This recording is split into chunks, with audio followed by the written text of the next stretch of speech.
तो भी कुल मिलाकर आ चुके हैं एक और वीडियो के साथ वापस। और इस पिछली वीडियो में हम लोगों ने बात किया था विंड रून के बारे में, लेकिन जैसे कि आपको पता है कि रूनिक पावर में 3 एबिलिटीज है, तो गाइज आज हम बात करने वाले हैं फ्लेम रून के बारे में। अब फ्लेम रून में देखो 2 चीजें हैं, मैग्मा व्हील और स्कॉर्चिंग एमो। अब देखो मैग्मा व्हील में होता ये कि आप लोगों को पता है वो लुढ़कते हुए आगे जाता है, जो कि तब फायदेमंद है अगर आप बाहर कोई जोन में या आप किसी पर रश करो तो आप उस व्हील के जरिए उस तक रश कर सकते हो। लेकिन जो स्कॉर्चिंग एमो देखो उसमें गोलियों में तो आग लगती है, लेकिन जो सबसे बड़ा फायदा ये है कि अगर किसी ने विंड शेल्टर बना रखा है जो कि आप लोगों को सामने दिख रहा है, ये उसमें भी डैमेज दे सकता है। अब यहाँ पर मैं आप लोगों को जल्दी से 2 एग्जांपल्स दिखाता हूँ, उसके बाद मैं गेम प्ले दिखाऊंगा और ये दोनों एग्जांपल्स गाइस क्या ही ओपी हैं। फिलहाल अगर आप लोग ये अच्छे लगे तो एक लाइक एंड एक सब्सक्राइब जरूर करना। हम लोग 7 के इस कैफेटेरिया पे कूदे जहाँ पे गन ना मिलने के चांसेस बहुत ही कम थे।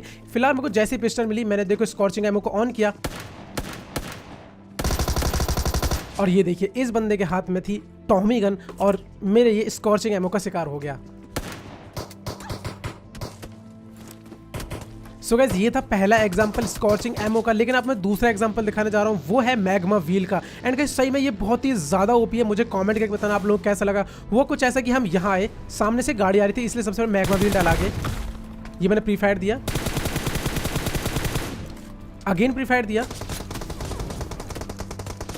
एंड तभी हमें पता चला कि इस टीम के आधे बंदे अभी पीछे की तरफ रह गए।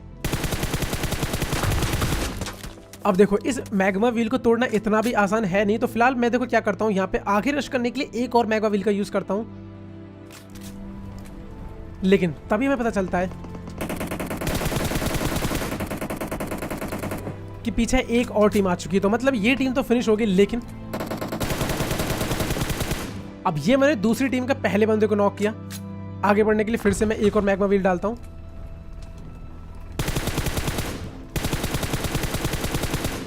अब ये मैंने यहां पर दूसरे बंदे को नॉक किया। तो कुल मिलाकर ये बहुत ही बेहतरीन रश हो रहा था। यहाँ पर मैं लगातार मैग्मा व्हील पे मैग्मा व्हील यूज किया जा रहा था और भाई सामने वाली टीम को तो ये मान लो हालत खराब हो रही थी। लेकिन भाई कभी कभी होता है कि नहीं, मतलब आपको अगर शक्तियां मिल जाएं तो उसके चक्कर में आप अपनी असली शक्तियों को भूल जाते हो। जैसे कि मैं यहाँ पे ग्रेनेड फेंकना भूल गया, लेकिन सामने टीम कुछ यूज नहीं कर रही थी तो उसने ग्रेनेड यूज कर लिया। एक कहावत तो सुनी होगी भाई कि 100 सुनार की और 1 लोहार की, तो यहाँ पर भी मेरे साथ कुछ ऐसा हुआ। तो गाइज यही थे वो 2 एग्जांपल्स, आप लोग कैसे लगे मुझे कमेंट करके जरूर बताना। लेकिन अब आते हैं अपने गेम प्ले की तरफ। तो स्कॉर्चिंग एमो की जो सबसे खास बात है गाइज वो ये कि वो विंड शेल्टर के थ्रू भी गोलियों को पार कर सकता है। तो फिलहाल अब इस पूरे वाले मैच में मैं यूज करने वाला हूँ फ्लेम रून को, तो आप लोग देखना। लेकिन सबसे पहले देखो भैया हमारे पास नहीं है गन। अब जैसे मैं इन वाले कंट्री से कूदा तो मेरे को मिली एक शॉर्ट गन और बाद में एक एसकेएस। सामने बंदा दिखा। अभी देखो इस बंदे को जो पहले ही शॉट था वो हेड पड़ गया, वो बिना हेलमेट का, तो इस बंदे का नॉक होना तो तय प्लस ये था। फ्लैश जैसे इस बंदे को नॉक किया। अब मैं इसे फिनिश करने के लिए आता हूँ, लेकिन मेरे को डर था कि कहीं इसकी टीम मुझे स्पॉट ना कर लेता। मेरे को पीछे से एक साउंड आया जो कि शायद वीएसएस यूज कर रहा था। अब जैसे मैंने इसको फिनिश किया तभी पीछे वाला बंदा आया, ये मैंने इसको यहाँ पर नॉक किया। अब जैसे मैं इस वाले बंदे को नॉक करता हूँ तो इसका तीसरा टीममेट आता है।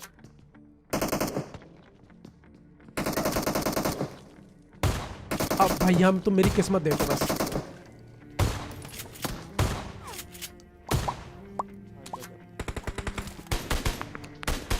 अब आप सोच रहे हो कि यहाँ पर मैंने अभी तक किसी भी एबिलिटी का यूज़ क्यों नहीं किया, तो सही बताऊँ तो यहाँ सिचुएशन इतनी ज़्यादा इंटेंस हो चुकी थी, मेरा दिमाग काम नहीं कर रहा था। फिलहाल अब देखो इस टीम का चौथा बंदा बचा है जिसको हम बहुत देर तक ढूंढते हैं, एंड फाइनली जाके अभी उसने किसी बॉट को मारा है जो कि इधर की तरफ मारा है। तो देखो हम भाई सीधा उस पर रश करने वाले हैं। इस बॉट को बाद में देखेंगे। अब जैसे हम यहाँ पर आए उस बंदे ने हम पे फायर किया, मैं उतरा,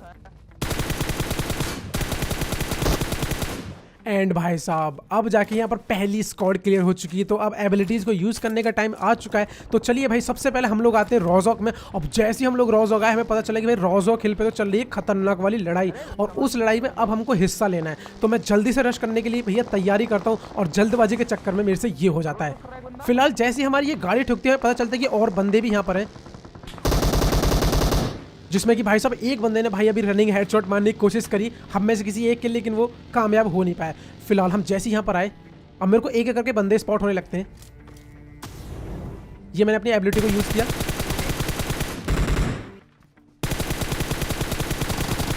दो बंदे नॉक हो गए।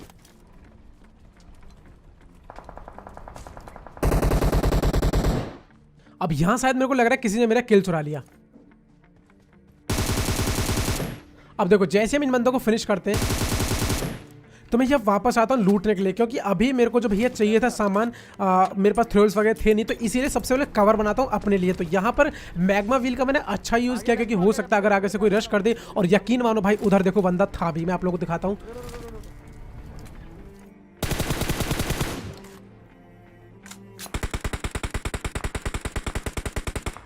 अब देखो जैसे ही मैंने इस वाले बंदे को नॉक किया तो मैंने सीधा इस बंदे पर रश कर दिया, लेकिन इतनी देर में बीटी इस वाले बंदे को फिनिश कर देता है। तो अभी देखो इस स्क्वाड के हमने 3 बंदे मारे थे, मतलब अभी एक और बचा है फिलहाल। अब मेरे हिसाब से ये शायद कोई बॉट था, लेकिन जो भी है भाई, एक कहावत तो है कि भाई बूंद बूंद से घड़ा भरता है, तो यहाँ पर हमारा इस तरीके से कीड़ी बढ़ जाएगा। फिलहाल हम नीचे की तरफ आते तभी हमें साउंड आता है कि एक बंदा भाई इस घर के अंदर, और भाई सही में यार इस बंदे के कतई साउंड नहीं आया। फिलहाल देखो यहाँ पर मैंने ग्रेनेड फेंका, सोचा कि टकरा के अंदर चला जाएगा, पर पता नहीं कैसे ही ग्रेनेड अंदर नहीं गया। अब यहाँ पे अगेन एक और बॉट आते हुए, यहाँ पर आप चीज़ देखो, अब बीटी ने फायर किया, मैंने ग्रेनेड की पिन खींची ताकि इस बंदे को पता ही ना चले कि हमने ग्रेनेड की पिन खींची है, लेकिन भाई फिर भी देखो ये बंदा नहीं मरा। एंड भाई अब जाके ये वो वाली स्क्वाड मरी है, बंदे का नाम देखो भाई, किल चोर, क्या बात है। फिलहाल अभी यहाँ पर और भी बंदे बचे हुए, क्योंकि हमारे आने से पहले यहाँ पर फाइट चल रही थी, तो इसीलिए जैसे हम यहाँ पर आते हैं हमें एक बंदे का साउंड आता है, ऐसा लगा जैसे सड़क पार हो तो हम उस पर रश करने आते, तभी भाई हम लोग को एक बंदा स्पॉट हो गया। फिलहाल देखो इस बंदे ने छत पे एक मैग्मा व्हील बनाया हुआ है, और यहाँ पर भी मैं क्या करता हूँ अपनी स्कॉर्चिंग एमो को ऑन कर लेता हूँ, जिससे कि यार मैं इस बंदे को ज़्यादा डैमेज दे पाऊँ। फिलहाल सबसे पहले मैं कुछ ग्रैंड करता हूँ, क्योंकि इससे पहले के मैच इसमें स्किल्स के चक्कर में अपनी कुछ पर्सनल स्किल्स को मैं नहीं यूज़ कर पाया। फिलहाल यहाँ पर मैंने एक और ग्रैंड की पिन खींची एंड ये फेंका, एंड भाई ये बंदा नॉक हुआ। तभी इसका टीममेट जो कि दूर था कवर देता है। फिलहाल भाई मैं इस मैग्मा व्हील को तोड़ने का बहुत ट्राई करता हूँ, लेकिन ये इतना इजी भी नहीं टूटता है। अब इससे पहले कि नीचे वाला बंदा हम पे रश करे, मैं यहाँ जाता हूँ, अपनी स्किल को यूज़ करता हूँ, एबिलिटी को, स्कॉर्चिंग एमो ऑन किया, एंड भाई साहब मे भी शायद यार उस बंदे पे ना AWM थी, क्योंकि इतना गंदा डैमेज उसने मेरे को दिया भाई, क्या ही बताऊँ। बॉडी पड़ी थी, हेड नहीं पड़ा था, हेड पड़ा होता तो मैं वहीं नॉक हो जाता। अब मेरे को ये बात पता चल रही कि इसे बीटी ने खत्म किया है या फिर उसका टाइम हो चुका था डी स्पॉन होने का। फिलहाल जो भी है, अब यहाँ पर देखो पूरा रोजो खाली हो चुका है, मेरे चुके 13 किल्स। और गाइस इस मैच के जो लास्ट वाला क्लच है वो सीरियसली आपको हिला के रख देगा। फिलहाल देखो सामने एक फ्लेयर गन चल रही है, तो हमें पता था कि ये फ्लेयर गन मतलब इतनी ज़्यादा दूर है नहीं, क्लोज ही होगी, तो मैंने सोचा कि गाड़ी को सबसे पहले यहाँ लगा तो इस वाले वेयर हाउस पे, लेकिन मुझे नहीं पता था कि भाई बंदे यहीं पर ही है। जैसे बंदा दिखा मैंने गाड़ी ठोकी, स्कॉर्चिंग एमो ऑन किया। अब यहाँ पर मेरे को ऐसा लग रहा था एक बंदा पार है, तो मैं ग्रेनेड की पिन खींचता हूँ, लेकिन तभी वो बंदा जैसे ही आ गया तो मैं कैंसिल करता हूँ, अगेन ग्रेनेड की पिन खींचता हूँ, और यही बंदा फिर आगे आया था, लेकिन इस बार ये बंदा नॉक हो जाता है, वो भी ग्रेनेड से।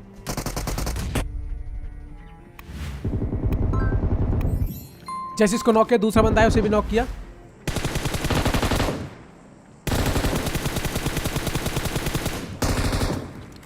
सो गाइस यहाँ पर बैक टू बैक मैंने 3 बंदों को नॉक किया, अब केवल बचता है तो चौथा बंदा। अब सही बताऊं तो हमें नहीं पता कि वो बंदा अभी है कहां पर, लेकिन जैसे ही यहाँ पर हम इसे मारते हैं तभी ये ग्रेनेड आता, तो हम समझ गए कि यार देखो ये ग्रेनेड इस डायरेक्शन से आया है तो वो जरूर इसके पीछे होगा। तो मैं एक ग्रेनेड फेंकता हूँ, और हालांकि देखो वहां पर ना मुझे कुछ दिखाई भी दे रहा है, तो मैंने ग्रेनेड की पिन खींची, ये फेंका, लेकिन मेरे को इस बंदे के भगने का साउंड आया। स्कॉचिंग एमो मैंने दोबारा से ऑन किया,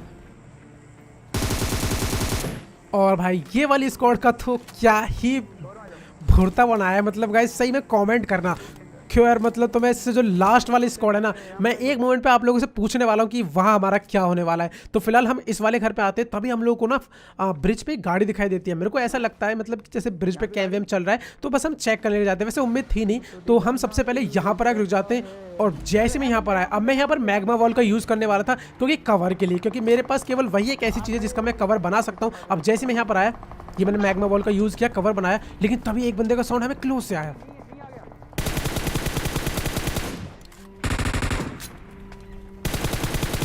अब देखो जैसे मैंने इस वाले बंदे को नॉक फिनिश किया, मेरे को लगा शायद कोई पीछे से रश कर दे, इसलिए एक वॉल में पीछे भी डालता हूँ। एंड तभी देखो आगे भाई मेरे को ना कुछ नॉक बंदे और कुछ भागते बंदे दिखाई देते हैं, और गाइस इस स्प्रे में पूरी स्क्वाड खत्म हो जाती है।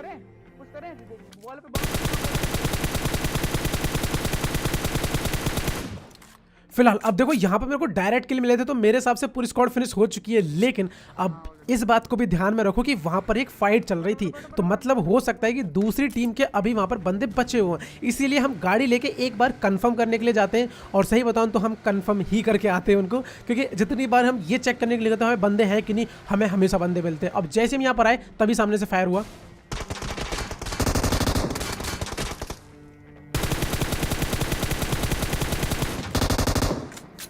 एंड भाई साहब एक साथ दो बंदे मरे, मे भी शायद या तो कोई नॉक था या फिर दोनों बंदे उसी के पीछे थे, लेकिन देखो उन बंदों ने यहाँ पर विंड शेल्टर बना तो रखा था चूंकि किसी काम नहीं आया। अब इसके बाद हम जोन की तरफ निकलते हैं और गाइज इस सीन के लिए मुझे ये कमेंट करके बताना क्या हम यहाँ बच सकते थे, लेकिन बचे तो बचे कैसे, बस तुम ये देखो जैसे वैसे निकले। भाई मेरी हेल्थ देखो जरा, भाई सबसे पहले मैं यहाँ पर कूदा, अंदर घुसा,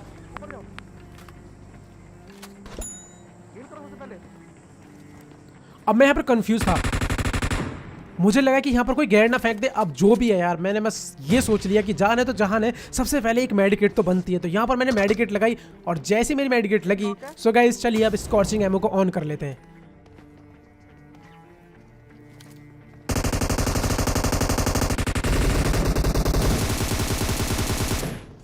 स्कॉर्चिंग एमो ने बहुत ही बढ़िया काम किया यहाँ पर। एक बंदा नॉक, ओके दो बंदे नॉक, एक बंदा मैंने नॉक किया, एक बीटी ने, अब केवल एक लास्ट ही बंदा बचा जो कि भाग के ऊपर गया। अब देखो जैसे मैं यहाँ पर तो मेरे को साउंड आया कि बंदा यहाँ आया शायद, एंड भाई साहब मिल चुका है एक और डिलीशियस चिकन है जिसमें हमने पूरे में यूज किया है फ्लेम रूइन का, जहां पर मैग्मा व्हील का यूज किया, भाई स्कॉच